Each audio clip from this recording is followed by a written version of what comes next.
Okay, now let's look at how many walk-ups we can actually accept. So they can only accept the number that they have room for. So we're going to use another minimum call. So if we have, let's say, in this case, no seats remaining, one person walks up, we don't have room for them. So if there's no seats remaining, one person walks up, we can't accept them. So the number of walk-ups we accept would be nothing or 0. If, let's say we had, so let's rerun this, and let's say we end up having 2 seats remaining. There we are. Let's say, 2 seats remaining.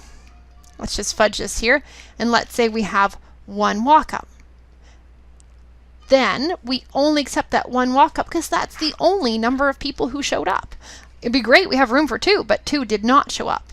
Okay. So let's go put that in here now. So it's going to be a min call between our seats remaining and our number of walk-ups. Whatever's lower is going to win again. Okay. Then, and let's just hover on that for a minute here. Perfect. So that's going to be the minimum between these two. Okay, so there we are. Again, number of walk-ups accepted is going to be a minimum between how many seats we have left and the number of walk-ups. And now let's look at one more piece here, our total seats occupied. So that's going to be one way to do this. So we have 18 seats total. Subtract from that our number of seats remaining after all of our reservations showed up. Now, beautiful thing about this is that if we're overbooked, there will be no seats remaining. If we're not overbooked, then let's say in this case when we had 18 seats and there's 1 left over, that puts us at 17 seats occupied. But then we had the walk-ups show up, and now take the number of walk-ups accepted. Okay, we don't accept, let's say 2 in this case because we don't have room for all of them. We just accept the 1 because that's our seats remaining. There are lots and lots and lots of ways to do this one. This is just how I'm going to do it. Okay, so again, total seats occupied is going to be the plane's capacity minus the seats remaining minus the walk-ups accepted.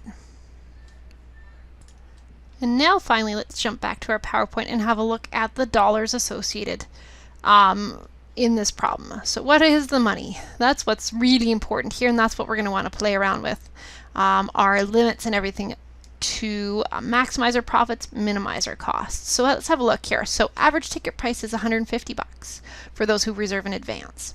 And then Van Air also accepts walk-ups at $250 per trip. If someone does not show up, they don't get their $150 back for this problem, just keeping it a bit simple. We could add a complexity later where we give money back too.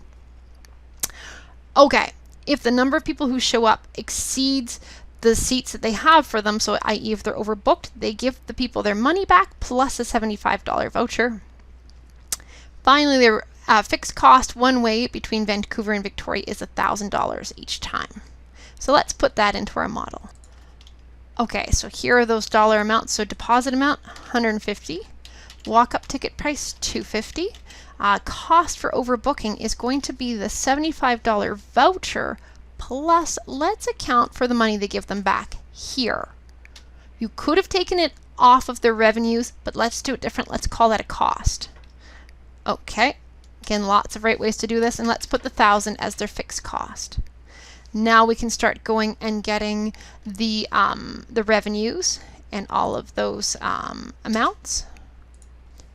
Okay, and here we are. So we're going to take for our revenue our $150 per person that we make times our number of reservations accepted.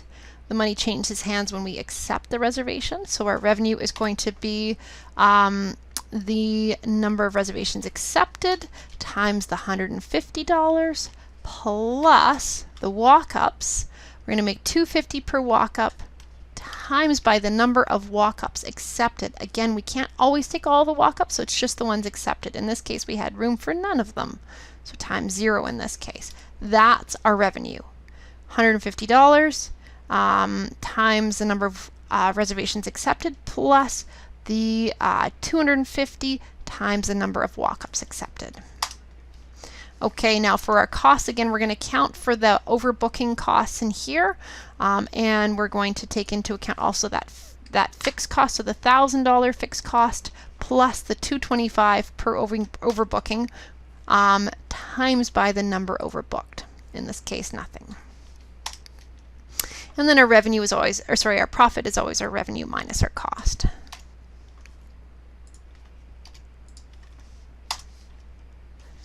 And very finally here, let's look at our occupancy rate. It's always good to look at how full our plane is running here. Ideally 100% is perfect. So we're going to look at our total seats occupied. In this case, the 13. Divide that by the plane's capacity to see at what capacity we're running. So 13 out of 18.